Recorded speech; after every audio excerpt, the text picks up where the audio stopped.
वेळेला सहजपणे कधीच घेऊ नका. जगातील सर्व पैसे देऊनही गेलेला क्षण मिळवता येत नाही आणि परिस्थिती बदलायला एक क्षणही लागत नाही. कोणत्याही क्षणी परिस्थिती संपूर्णपणे वेगळी आणि अनपेक्षित होऊ शकते. काम उद्यावर ढकलणं म्हणजे क्रेडिट कार्ड वापरण्यासारखं आहे. बिल मिळेपर्यंत फार मजा येते. म्हणूनच आजचं काम आजच करा. ताबडतोब कामाला लागा, कारण वेळ धावत आहे. चाटे शिक्षण समूह संभाजीनगर प्रस्तुत एक वेगळा वेबिनार, टेम्पस फुगिट, वेळ धावत आहे.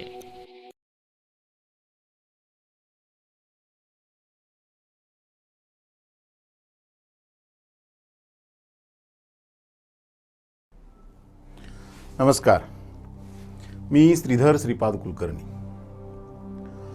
आजच्या आपल्या वेबिनारची सुरुवात आपण कुसुमाग्रजांच्या कणा कवितेने करूयात. ओळखलत का सर मला पावसात आलं कुणी, कपडे होते करदमलेले केसावरती पाणी, क्षणभर बसला नंतर हसला बोललावरती पाहून, गंगामाई पाहुणी आली गेली घरट्यात राहून, माहेरवासीन पोरीसारखी चार भिंतीत नाचली, मोकळ्या हाती जाईल कशी बायको मात्र वाचली, भिंत खचली चूल विजली होते नव्हते गेले, प्रसाद म्हणून पापण्यामध्ये पाणी थोडे ठेवले, कारभारणीला घेऊन संगे सर आता लढतो आहे, चिखलगाळ काढतो आहे, पडकी भिंत बांधतो आहे.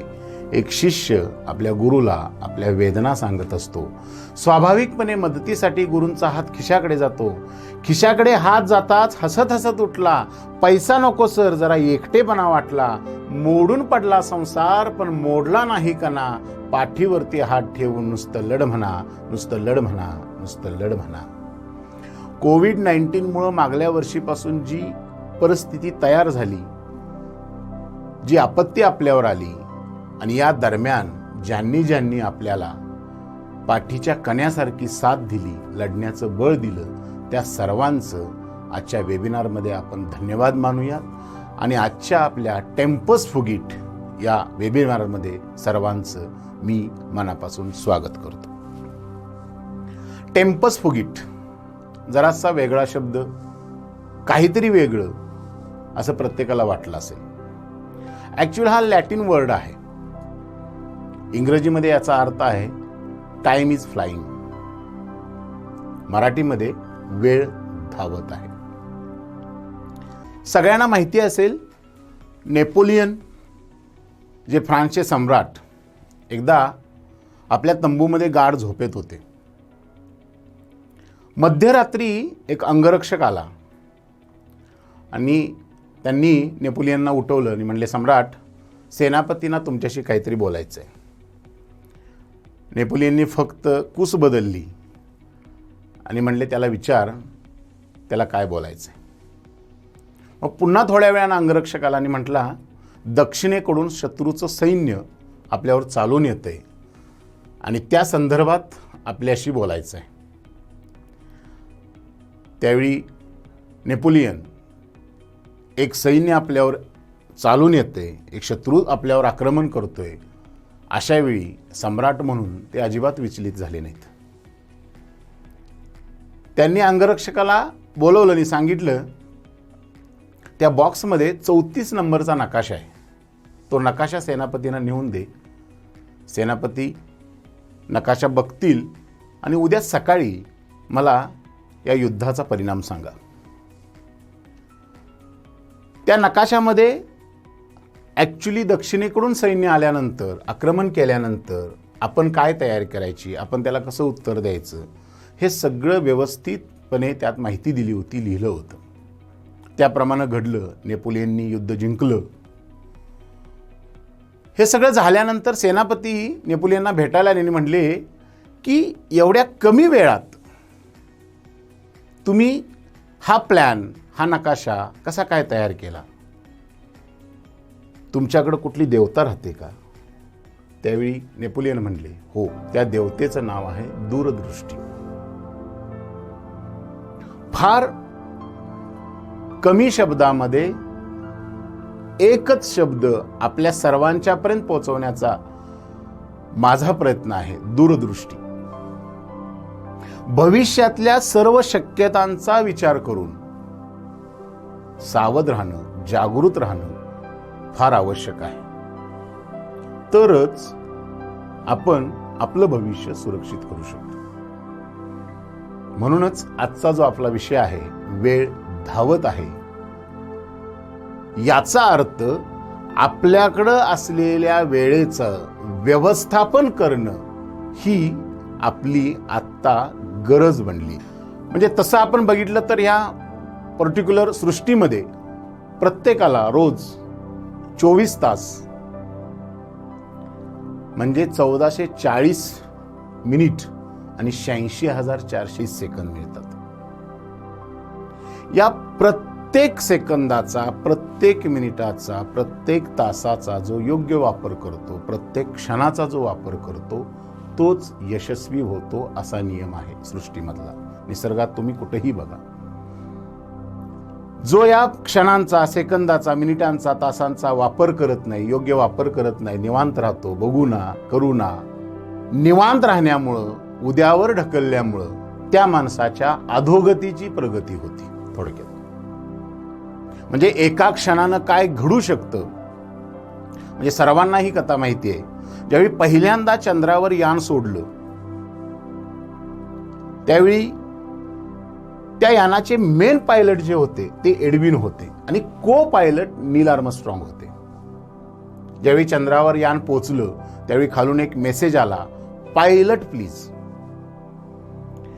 एडविनच्या क्षणभर मनात असं आलं की मी जर या यानातून पाय खाली ठेवला, चंद्रावर पाय ठेवला आणि गुरुत्वाकर्षणामध्ये मी जर त्या चंद्रामध्ये ओढून गेलो, जळून खाक झालो, एक क्षणभर, तोपर्यंत दुसरा मेसेज आला, को पायलट प्लीज.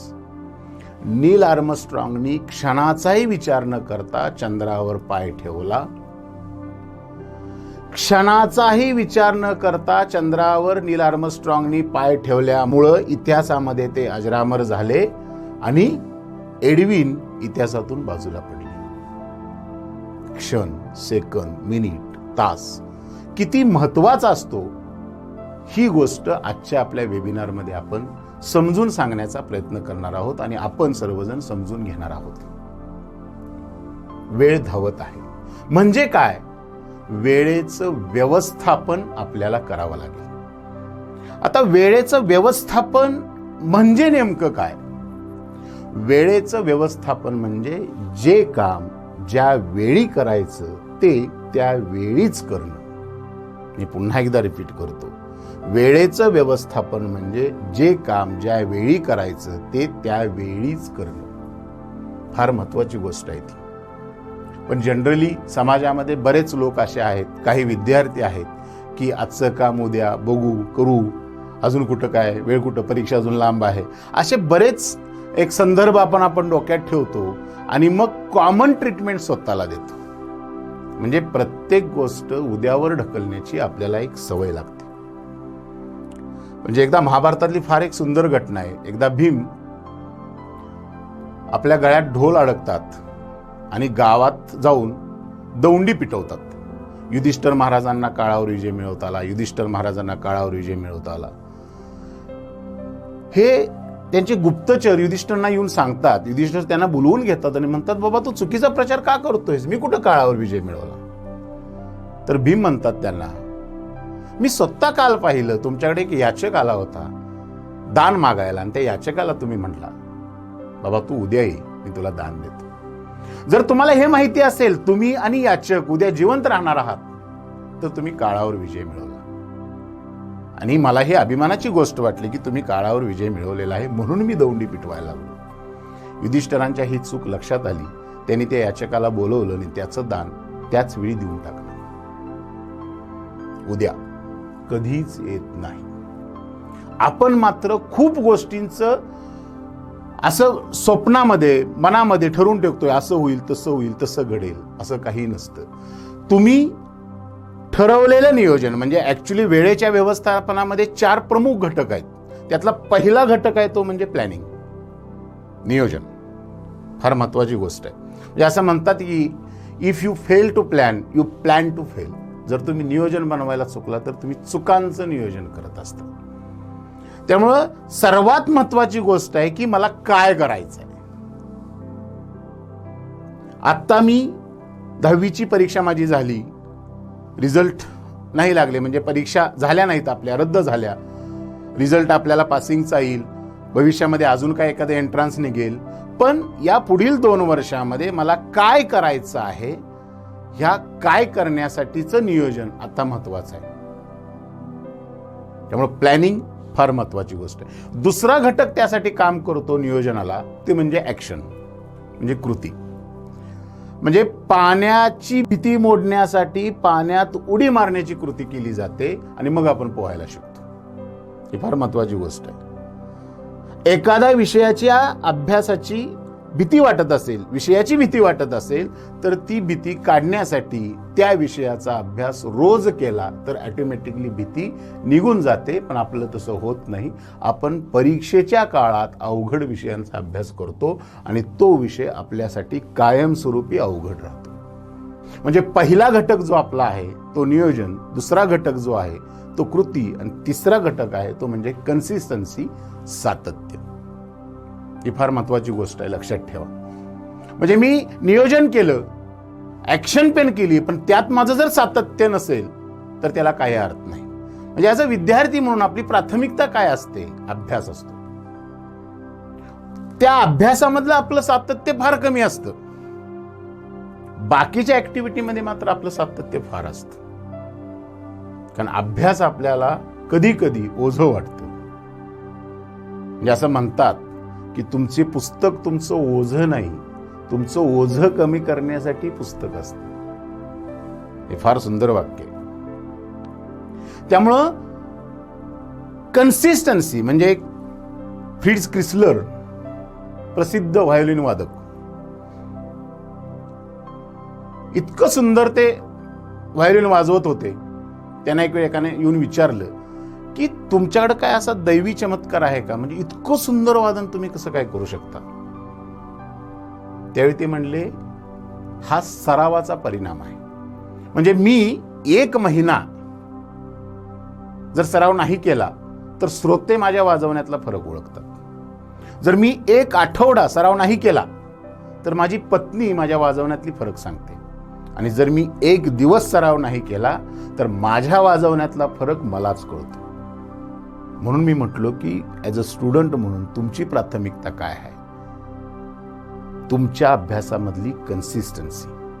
जर त्यामध्ये गॅप पडला, ते पुढे सरकलं, महिना, 2 महिना, 3 महिना, तर त्याचा प्रॉब्लेम असा येईल की ते सगळं विसरलं जाईल. आणि मग एकदम ज्यावेळी आपल्यावर लोड येतो त्यावेळी आपण म्हणतो की मला वेळच नाही. म्हणून मी तुम्हाला म्हणलो की प्रत्येकाकडे रोज 86,400 सेकंद असतात. त्याचा वापर कसा करायचा हेच वेळेच्या व्यवस्थापनामध्ये येतं. त्यासाठी पहिले 3 घटक फार महत्वाचे आहेत. आणि सर्वात चौथा मोठा घटक आहे तो म्हणजे डिसिप्लिन, शिस्त. ऍक्च्युली सध्याच्या पिढीला शिस्त म्हणजे काय वाटतं? आमच्या स्वातंत्र्यावर बंधन. ऍक्च्युली डिसिप्लिन म्हणजे कोणतीही समस्या निर्माणच होऊ नये म्हणून केलेली प्रतिबंधक कृती. डिसिप्लिन म्हणजे आकाशात उंच गेलेल्या पतंगला कंट्रोल करणारा मांजा. दोरा कापून बघा, पतंग खाली येईल. म्हणजे जी गोष्ट आपल्याला खाली ओढते असं वाटते तीच गोष्ट वर नेत असते, तिचं नाव शिस्त. डिसिप्लिन म्हणजे मायेपोटीचा खंबीरपणा. अगदीच एवढ्या अवघड भाषेत न जाता डिसिप्लिन म्हणजे मी काय तुम्हाला सांगतो. ए पासून झेड पर्यंत टोटल 26 अक्षर आहेत.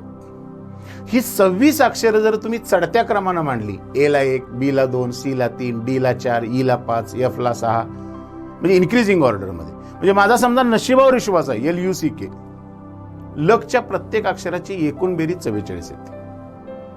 म्हणजे माझ्या नुसता नशीब असेल तर मला 44% यश मिळतं. माझ्याकडे पैसा खूप आहे, MONEY, मनीच्या प्रत्येक अक्षराची एकूण बेरीज 77 येते. म्हणजे माझ्याकडे नुसता पैसा असेल तर मला 77% यश मिळतं. माझ्याकडे नॉलेज खूप आहे, KNOWLEDZ, नॉलेजच्या प्रत्येक अक्षराची एकूण बेरीज 96 येते. म्हणजे माझ्याकडे नुसतं ज्ञान असेल तर मला 96% यश मिळतं. माझ्याकडे हार्डवर्क खूप आहे, HARDWORK, हार्डवरच्या प्रत्येक अक्षराची एकूण बेरीज मात्र 98 येते. म्हणजे माझ्याकडे नुसतं काम असेल तर मला 98% यश मिळतं. पण माझ्याकडे डिसिप्लिन असेल, DISCI PLINE, डिसिप्लिनच्या मात्र प्रत्येक अक्षराची एकूण बेरीज 100 येते. जर माझ्याकडे डिसिप्लिन असेल तर मला 100% यश मिळायलाच पाहिजे.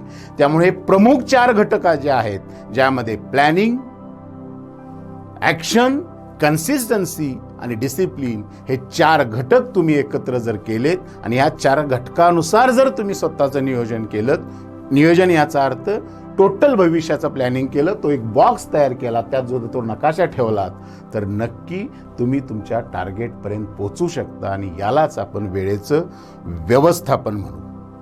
आता ह्या वेळेच्या व्यवस्थापनामध्ये बरेच विद्यार्थी खूप असे आहेत की जे मला नेहमी फोन करून विचारतात, मग सर नेमकं आता काय करायला पाहिजे, आमची 10वीची परीक्षा रद्द झाली आणि मग आता भविष्यात 2 वर्षाचा पुढचा प्लॅन कसा तयार करायला पाहिजे.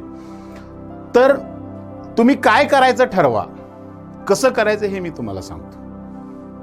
फक्त टाइम मॅनेजमेंटमध्ये एक गोष्ट नेहमी लक्षात ठेवायची की जी गोष्ट तुम्ही ठरवलेली आहे ती गोष्ट त्या वेळेतच तुम्ही करायला पाहिजे, त्याला दुसरा ऑप्शन नाहीये. म्हणजे आता काय परीक्षा रद्द झालेत, आता निवांत झाले, बघू की कधी कॉलेज चालू होईल, तिथलंही अजून काय सांगता येत नाही, असा ॲटिट्यूडनं तुम्हाला भविष्यातलं तुमचं जे भविष्य सुरक्षित करायचं आहे ते करता येणार नाही. कारण विश्वासराव नांगरे पाटील वेळेच्या बाबतीत फार सुंदर सांगतात. ते म्हणतात, जर तुम्हाला एका वर्षाची किंमत हवी असेल तर नापास झालेल्या विद्यार्थ्याला विचारा. जर तुम्हाला एका महिन्याची किंमत हवी असेल अशा माऊलीला विचारा ज्या माऊलीनं 8व्या महिन्यात आपल्या बाळाला जन्म दिला. जर तुम्हाला एका आठवड्याची किंमत हवी असेल तर अशा साप्ताहिकाला विचारा ज्याचं आठवड्याभराचं साप्ताहिक जे चालतं त्या साप्ताहिकाला विचारा. जर तुम्हाला एका दिवसाची किंमत हवी असेल तर अशा मजुराला विचारा ज्याचं दिवसभर काम केल्याशिवाय संध्याकाळची चूल पेटत नाही. जर तुम्हाला एका मिनिटाची किंमत हवी असेल तर अशा माणसाला विचारा ज्याची नुकतीच बस चुकली. जर तुम्हाला एका सेकंदाचं महत्व हवं असेल तर अशा माणसाला विचारा जो नुकताच अपघातातून वाचला. आणि जर तुम्हाला मिली सेकंदाचं महत्व हवं असेल तर अशा ऑलिम्पिक खेळाडूला विचारा ज्याला गोल्ड मेडलच्या ऐवजी सिल्वर मेडल मिळालं. त्यामुळं आत्ता सेकंद, मिनिट यापेक्षा मिली सेकंदाचा सुद्धा आपल्याला वापर इथून पुढच्या आयुष्यामध्ये करावा लागेल. आणि जर तो आपण केला तर आणि तरच आपण वेळेचं व्यवस्थापन केलं असं म्हणू, किंबहुना आपण आपल्या टार्गेटच्या जवळपास पोहोचलं असं आपण म्हणू. कारण कुठल्याही गोष्टींची सुरुवात एक पाऊल पुढे टाकून होते. पाऊल पुढे टाकणं फार महत्वाचं आहे बाळांनो. आणि आता तुम्ही 10वीतून 11वीत गेलेला आहात आणि या 11वीत गेल्यानंतर ज्या विद्यार्थ्यांना 11वी 12वी विज्ञान शाखेत प्रवेश घेऊन भविष्यातल्या जवळपास 250 प्रोफेशनल कोर्सेस आहेत, अशा कोर्सेसना ज्यांना प्रवेश घ्यायचा आहे अशा विद्यार्थ्यांनी मी जे काय इथून पुढे सांगतो आहे ते प्रॉपर लक्षात ठेवा. म्हणजे काय करायचं हे ज्यावेळी तुम्ही ठरवता त्यावेळी कसं करण्यासाठी तुम्हाला एक फक्त 5 ते 10 मिनिटं नीट समजून सांगतो की ते कसं करायचं. म्हणजे तुम्ही 11वी 12वी सायन्सचा ज्यावेळी विचार करता त्यावेळी तुम्ही फिजिक्स, केमिस्ट्री, मॅथ्स, बायोलॉजी या 4 विषयांचा विचार करता. आता PCMBचा विचार आपण केला. PCMBचा विचार केल्यानंतर मला भविष्यामध्ये IITians व्हायचं आहे, मग त्याला JEE मेन्स आणि ॲडव्हान्स परीक्षा असते. मला मेडिकलला जायचं आहे, नीट परीक्षा असते. मला महाराष्ट्रातल्या गव्हर्नमेंटच्या टॉपच्या कॉलेजला प्रवेश घ्यायचा आहे, त्याला CET परीक्षा असते. मला नायझरला जायचं आहे, जे मला सायंटिस्ट व्हायचं आहे, मला NDA मध्ये जायचं आहे. खूप असे कोर्सेस आहेत की जिथं तुम्हाला जाता येतं, फक्त त्याचा एक मेन पार्ट आहे तो म्हणजे एंट्रन्स, म्हणजे प्रवेशपूर्व परीक्षा देऊन तुम्हाला पुढे जाता येतं. आता या प्रवेशपूर्व परीक्षा आणि बोर्डाची परीक्षा यातला नेमका फरक काय आहे? बोर्डाची परीक्षा जी असते ही बोर्डाची परीक्षा लेखी स्वरूपाची असते, जिथं प्रश्नाचं उत्तर लिहावं लागतं. म्हणजे जिथं लिहिणं येतं, मॅक्झिमम लिहिणं येतं, त्यावेळी तिथं समजणं थोडं कमी अपेक्षित असतं. पण जिथं ज्यावेळी MCQs येतात, मल्टिपल चॉईस क्वेश्चन येतात, तिथं त्यावेळी समजणं अपेक्षित असतं. मग हा सिलेबस काय वेगवेगळा आहे का? नाही, तोच सिलेबस फक्त MCQs पॅटर्नमध्ये तो गेलेला आहे. म्हणजे समजा आपल्याला 12वीच्या बोर्डाच्या परीक्षेला आउट ऑफ गुण मिळवायचे, 11वी आणि 12वी मिळून जेवढे चॅप्टर आहेत या चॅप्टरमध्ये प्रश्नांची संख्या जर तुम्ही मोजलीत तर ती 6337 आहेत. म्हणजे 6,337 प्रश्न तुम्हाला 20 महिन्यामध्ये तयार करायचे. म्हणजे रोज 10 प्रश्न आपण जर तयार केले, ओनली 10 क्वेश्चन्स, तरी आपल्याला बोर्डाला आउट ऑफ गुण पडतात. कारण त्या 6,337 प्रश्नाव्यतिरिक्त वेगळा प्रश्न बोर्डाला येत नाही. रोज 10 प्रश्न म्हणजे जवळपास 50 मिनिटं अभ्यास. मला जेई नीट किंवा सीईटी या परीक्षेमध्ये फर्स्ट अटेम्प्टला ती परीक्षा क्रॅक करायची. काय करावं लागेल? 20 महिन्यामध्ये मला 60,000 प्रश्न तयार करायचे. त्यामधले 20,000 प्रश्न कॉलेजमध्ये होतील. 40,000 प्रश्न ज्यावेळी मला 20 महिन्यात तयार करायचे आहेत, ते सोडवून बघायचे आहेत, करेक्ट करून घ्यायचे आहेत. त्यावेळी काय करावं लागेल? रोज 66 प्रश्नांची तयारी आपल्याला करावी लागेल. म्हणजे रोज साधारणतः 2.5 तास अभ्यास आपल्याला सीईटी ओरिएंटेड म्हणजे एंट्रान्स ओरिएंटेड, मग ती नीट जेई सीईटी काही असू दे, आणि बोर्ड ओरिएंटेड आपल्याला 50 ते 60 मिनिटं म्हणजे 1 तास अभ्यास. म्हणजे 3.5 तास अभ्यास तुमचा सेल्फ स्टडी आणि 1 तास तुमचा होमवर्क, असं 4.5 तासाचं नियोजन तुमच्या सेल्फ स्टडीच्या म्हणजे अभ्यासाच्या माध्यमातून घरी झालं. आणि 6 ते 7 तास कॉलेज म्हटलं तर जवळपास 11 तासामध्ये आपलं अभ्यासाचं शेड्यूल प्रॉपर बसतं. आठवड्यातल्या 6 दिवसांचं 1 दिवस तर ऑफच असतो. म्हणजे 11 तास आपण अभ्यास केला आणि राहिलेल्या 13 तासामध्ये 6 तास झोपलो आणि साधारणतः 7 तास आपल्याकडे जो वेळ मिळतो की ज्या वेळेमध्ये आपण स्वतःसाठी वेळ देऊ शकतो, छंद आपण जोपासू शकतो, काही करू शकतो. पण कधी? 6-7 तासाचं कॉलेज आणि 4-5 तासाचा सेल्फ स्टडी. हे रोज केलं तर अवघड आहे का? नाही, पण ते रोज करणं. नाहीतर मग काय होतं, जनरली परीक्षा जवळ आली, 1 महिना राहिला की आपण पुस्तक बघतो, पुस्तकाच्या खालचा स्वाध्याय बघतो, एक्सरसाइज बघतो आणि म्हणतो हे मला येतंय, हे मला येतंय, हे मला येतंय, हे मला येतंय. खरंच येतंय का नाही हे चेक केलं जात नाही. कारण मुळात बाळांनो, अभ्यासाची व्याख्या समजून घ्या. अभ्यास म्हणजे साठवा, आठवा आणि वठवा. साठवा म्हणजे समजून घेऊन वाचन करा, आठवा इन द सेन्स समजून घेऊन वाचलेलं चिंतन करा, आणि वटवा इन द सेन्स हे दोन्ही केलेलं परीक्षेच्या पॅटर्नमध्ये मांडा. पॅटर्न सब्जेक्टिव्ह असू दे नाहीतर ऑब्जेक्टिव्ह असू दे. आणि यासाठी ज्या विद्यार्थ्यांना 10वीतून 11वी 12वी सायन्स करून भविष्यामध्ये काहीतरी भव्य दिव्य करायचं आहे, अशांसाठी या परीक्षेचं स्वरूप थोडक्यात लक्षात घ्या. जेई मेन्स परीक्षा जी असते, ही मेन परीक्षा 75 प्रश्न आणि 300 गुणांची असते. 180 मिनिटं त्यासाठी वेळ असतो. म्हणजे एक प्रश्न 2 मिनिट 4 सेकंदासाठी मिळतो. नीटची परीक्षा 180 प्रश्न 720 गुणांची आणि 180 मिनिटाची असते. म्हणजे एक प्रश्न 1 मिनिटासाठी मिळतो. सीईटीची परीक्षा 150 प्रश्नांची 200 गुणांची असते, 180 मिनिटाची असते. एक प्रश्न 1 मिनिट 20 सेकंदासाठी मिळतो. म्हणजे स्पर्धेचं स्वरूप बघा, व्याप्ती बघा. 1 मिनिट, 2 मिनिट म्हणजे 2 मिनिट 4 सेकंदाचा शेवट झाला. आता स्पर्धेचा सिलेक्शन रेशो बघा. IITला जवळपास 10 ते 12 लाख मुलं परीक्षेला बसतात. 1.48% त्याचा सिलेक्शन रेशो आहे. नीटची परीक्षा बघा, 16 ते 17 लाख मुलं परीक्षेला बसतात. 43,000 जागा आहेत गव्हर्नमेंटच्या. सीईटीचा रेशो बघा, जवळपास 4 ते 5 लाख मुलं महाराष्ट्रात परीक्षा देतात. 7 ते 8,000 गव्हर्नमेंटच्या सीट आहेत. मी तुम्हाला का सांगायला लागलोय, कारण जसं जसं तुम्ही पुढे जाल, स्पर्धेच्या जवळ जाल, तशी स्पर्धेची व्याप्ती वाढते, स्पर्धा मोठी होत राहते. आणि मग त्यावेळी आपण हे म्हणून चालणार नाही की माझी तयारी राहिली. म्हणजे असं म्हणतात की तुम्ही जंगलात शिकारीला निघालाय, तर सशाच्या शिकारीला जर तुम्ही निघाला असाल तर वाघाच्या शिकारीची तयारी करून जा. कारण समोरून ससाच येईल याची गॅरंटी नाही, वाघ सुद्धा येऊ शकतो. ही फार महत्वाची गोष्ट आहे. त्यामुळे दूरदृष्टी ज्याला आपण म्हणतो नेपोलियनच्या भाषेत, ती मुळात भविष्यातल्या सगळ्या शक्यतेचा विचार करा. म्हणजे भविष्यामध्ये ऑनलाईनच वर्किंग राहील का, परीक्षा होतील का नाही होतील, याचा कुठलाही विचार बाळांनो तुम्ही करू नका. स्पर्धेची व्याप्ती म्हणजे 10वीच्या परीक्षा जरी रद्द केल्या तरी 12वीच्या परीक्षा त्यांनी रद्द नाहीत केल्या. त्याचं कारण असं आहे की 12वी नंतरच्या परीक्षेनंतरच तुमच्या भविष्यातल्या सगळ्या एंट्रान्स, याचे मार्क्स वगैरे हे सगळं या 12वीच्या बोर्डाच्या परीक्षेवरच चालतं.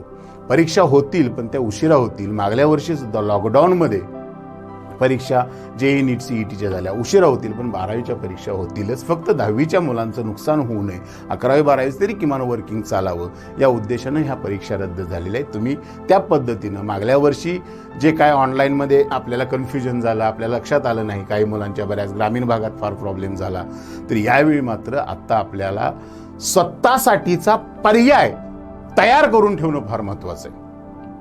ही फार महत्त्वाची गोष्ट आहे बाळांनो, स्वतःसाठीचा पर्याय.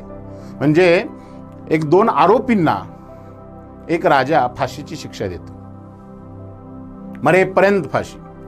मग ते 2 आरोपी, त्यातला एक आरोपी शिक्षा ऐकल्याबरोबर बेशुद्ध पडतो, दुसरा मात्र असा फार टॉप लेवलचा बुद्धिमान असल्यासारखा विचार करत राहतो. तो शुद्धीवर येत नाही तोपर्यंत हा विचारच करत असतो. तो शुद्धीवर आल्याबरोबर म्हणतो, अरे तुला काय फाशीचं टेन्शन आहे का नाही? तर मग तो टेन्शन कसलं? अरे पण फाशी दिली आपल्याला, आपण मरणार आहोत. मी त्याचं टेन्शन नाही म्हणतो, पण मी गेले 1 वर्षभर आकाशात उडणाऱ्या घोड्याला ट्रेन करत होतो. माझा प्रयोगात अंतिम टप्प्यावर आला होता, नेमकी फाशीची सजा झाली. हा सगळा संवाद तो राजा ऐकत असतो. राजा म्हणतो, काय आकाशात उडणारा घोडा? काय काय काय नेमकं? तर तो म्हणतो, होय महाराज, आकाशात उडणारा घोडा, मी त्याला एका आमच्या घोड्याला आकाशात कसं उडायचं ह्याचं ट्रेन करत होतो. तो अंतिम टप्प्यात माझं होतं, म्हणजे आता हे झालंच असतं, पण नेमकं मला फाशी दिली. तर तो म्हणतो, कसं शक्य आहे? तर म्हणतो, आहे शक्य. आणि असं शक्य नसेल तर मला फाशी दिलेलीच आहे. तुम्ही म्हणतो, माझा काय प्रॉब्लेम, मी मरणारच आहे. मग फाल तर एक काम करू, माझा घोडा राहू दे, मी तुमच्या घोड्याला ट्रेन करतो आकाशात उडण्यासाठी. पण राजा विचार करतात, ठीक आहे ना, नाहीतर याला फाशी मिळालेलीच आहे. ते म्हणतात, ठीक आहे, तुला 1 वर्षासाठी मुदत दिली, 1 वर्ष तुझी सजा 1 वर्षानं पोस्टपोन झाली, आता तुला आमचा घोडा देतो. ह्या दुसरा काय, तो जो आरोपी असतो तो काय म्हणतो, अरे कसं शक्य आहे, आकाशात कसा काय घोडा उडेल? कुठला घोडा आकाशात उडतोय? मी आपलं उगाचच म्हटलो. अरे उगाचच कसं काय म्हणलास? आजचं मरण उद्यावर नेऊन काय फायदा आहे का? तर तो फार समर्पक उत्तर देतो. तो म्हणतो, किमान या 1 वर्षाचा कालावधी मला मिळाल्यामुळं मी माझ्या जगण्याचा पर्याय तयार करतोय. अरे पण पर्याय तयार करतोयस ठीक आहे, पण समजा तुझा या आकाशात घोडा जो उडणार म्हणतोयस तो उडेल का? नाही उडणार. मग 1 वर्षात असं काय वेगळं होणार आहे? तर त्या म्हणतो, 1 वर्षात कदाचित राजा मरेल. आणि राजा नाही मेला तर राजाचा घोडा मरेल. घोडा नाही मेला तर मी मरेल नैसर्गिक मृत्यू येऊन. आणि तूही नाही मेलास तर कदाचित आकाशात घोडा उडेल. काही ना काही शक्यतांचा विचार करून मी एक पर्याय तयार करतोय. कारण हा जर मी पर्याय तयार नाही केला, म्हणजे जोपर्यंत बाळांनो तुम्ही यशस्वी होत नाही तोपर्यंत पर्याय शोधा. मग ते ऑनलाईनचे पर्याय असू देत, ऑफलाईनचे पर्याय असू देत, काही ना काही. पण आपली प्राथमिकता ॲज अ स्टुडंट म्हणून काय असायला पाहिजे, ती म्हणजे आपण रोज अभ्यास करतोय का? आणि यासाठी साठे शिक्षण समूह संभाजीनगरनं 2 मे पासून आपली ऑनलाईन बॅचेस चालू केलेले आहेत, की ज्यामध्ये 3 भागामध्ये तुम्ही ऍडमिशन घेऊ शकता. म्हणजे 3 बॅचेसला घेऊ शकता. वेगवेगळ्या 3 बॅचेस केलेले आहेत. एक क्लिअरली फाउंडेशन बॅच, म्हणजे जे विद्यार्थी आता 10वीला परीक्षा दिलेली नाही पण पास झालेले आहेत, थोडक्यात 10वी पासआउट झालेले विद्यार्थ्यांसाठी 11वी 12वी विज्ञान शाखेमध्ये प्रवेश करून भविष्यामध्ये काहीतरी भव्य दिव्य करण्यासाठी अशा मुलांसाठी फाउंडेशन बॅच. त्याच्यानंतर IIT नीट अकॅडमी विथ 11वी 12वी कॉलेज अशी एक बॅच ऑफलाईनमध्ये ऑनलाईनमध्ये. आणि 3rd बॅच जी आपली आहे 2 वर्षाची प्युअरली ऑनलाईन बॅच IIT नीट अकॅडमीची. अशा 3 बॅचेस आपण तयार केलेल्या आहेत, की ज्या बॅचेसमध्ये तुम्ही प्रवेश घेऊ शकता.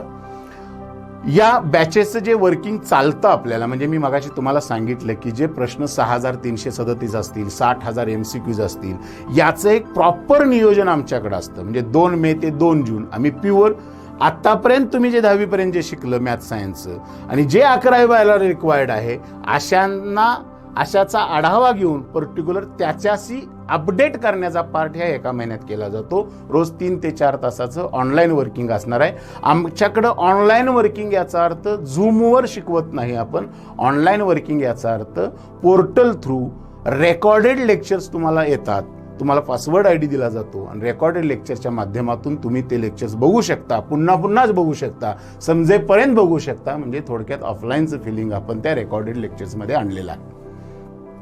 2 जून ते साधारणतः 31 जानेवारीपर्यंत JEE NEET CET विथ 11वी असं आपलं 6 ते 7 तासाचं कॉलेज आणि 4 ते 5 तासाचा सेल्फ स्टडी असं 11 ते 12 तासाचं नियोजन तुम्हाला करून दिलेलं असतं. ते तुमच्याकडनं करून घेतलं जातं की ज्यामध्ये स्टुडंट केअर युनिट आहे की जे तुम्हाला रोज अभ्यास केला का नाही हे चेक केलं जातं. नुसती प्रेझेंटी ॲब्सेंटी नाही, रोज तुम्हाला फोन येतो, तुम्ही अभ्यास केला नसेल तर तो का केला नाही विचारलं जातं, समर्पक उत्तर विचारलं जातं. ह्या सगळ्या गोष्टी रेग्युलरली चालतात कारण तिथं आपण डिसिप्लिन मेंटेन करतो. म्हणून मी म्हणलो तुम्हाला डिसिप्लिन याचा अर्थ प्रॉब्लेम क्रिएट होऊ नयेत म्हणून केलेली प्रतिबंध कृती असते. आणि यासाठी ही जी बॅच आपली चालते की ज्यामध्ये मग फेब्रुवारी 2022 ते मे 2023 पर्यंत JEE NEET CET विथ आपलं 12वी बोर्ड अशी तयारी आपण तुमच्याकडनं करून घेतो की या मागल्या वर्षी कोविडमुळे जी परिस्थिती तयार झाली या परिस्थितीमध्ये सुद्धा आपल्याकडं असलेली 11वी 12वीची मुलं 100% अपडेट राहिली.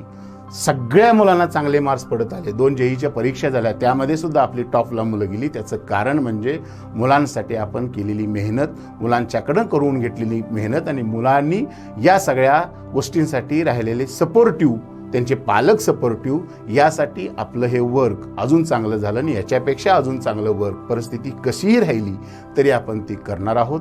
आणि यासाठी या पर्टिक्युलर बॅचला ज्यांना प्रवेश घ्यायचा आहे त्यांनी तुम्ही हेल्पलाईन नंबर आहेत याच्यावर फोन करू शकता, ऑनलाईन फाउंडेशनला घेऊ शकता, ऑनलाईन IIT NEET अकॅडमी 2 वर्षाच्या बॅचला घेऊ शकता किंवा ऑफलाईनला आत्ता प्रवेश घेऊन महिना 2 महिना हे कसं वातावरण निवळते त्याच्यानंतर मग परत तुमचं ऑफलाईन झालं तोपर्यंत तुमचं ऑनलाईन वर्किंग चालू राहील. बाळांनो, वेळेच्या व्यवस्थापनामध्ये जी सर्वात महत्त्वाची गोष्ट होती ती तुम्हाला सांगितली, ती म्हणजे जे काम ज्या वेळी करायचं ते त्यावेळीच करायचं. आणि त्यासाठी तो जो बॉक्स आहे तो बॉक्स तयार करा, स्वतःला कमिटेड करा, एका कागदावर लिहा की yes first अटेम्प्टमध्ये बोर्डाला 100%, JEE NEET CET परीक्षा मी कुठलीही देऊ त्यात सुद्धा मी 100% मार्क्स काढणार. स्वतःला कमिटेड राहा, कारण कमिटेड राहिला की ऑटोमॅटिकली प्रॅक्टिस केलं जातं. प्रॅक्टिस सोबत स्वतःची जबाबदारी वाढते आणि स्वतःची जबाबदारी आपल्याला कळली की आपण कामात राहतो. कारण ह्या 2 वर्षाच्या टीन एजमध्ये तुम्ही बिझी राहणं, कारण घडणं बिघडणं ह्या 2 वर्षामध्ये प्रॉपर होतं. म्हणजे attraction and depression at a time आपल्याला येऊ शकतं. यासाठी आपण सावध राहणं, दूरदृष्टी आपल्याजवळ ठेवणं, जर तो पर्याय आपल्यासमोर ठेवणं फार गरजेचं आहे. आणि यासाठी मी जाताना एवढंच म्हणेल बाळांनो, पराभवानं माणूस संपत नाही, प्रयत्न सोडतो तेव्हा तो संपतो. त्यामुळे कठीण काळात स्वतःला सतत सांगत जा, शर्यत अजून संपलेली नाही, कारण मी अजून जिंकलेलो नाही. जिंकण्यासाठी तुम्हाला सर्वांना खूप खूप शुभेच्छा. आपल्या वेळेचा सदुपयोग करा, तरच बाळांनो काळ बदलेल, वेळ बदलेल, पात्र बदलतील आणि भूमिकाही. धन्यवाद.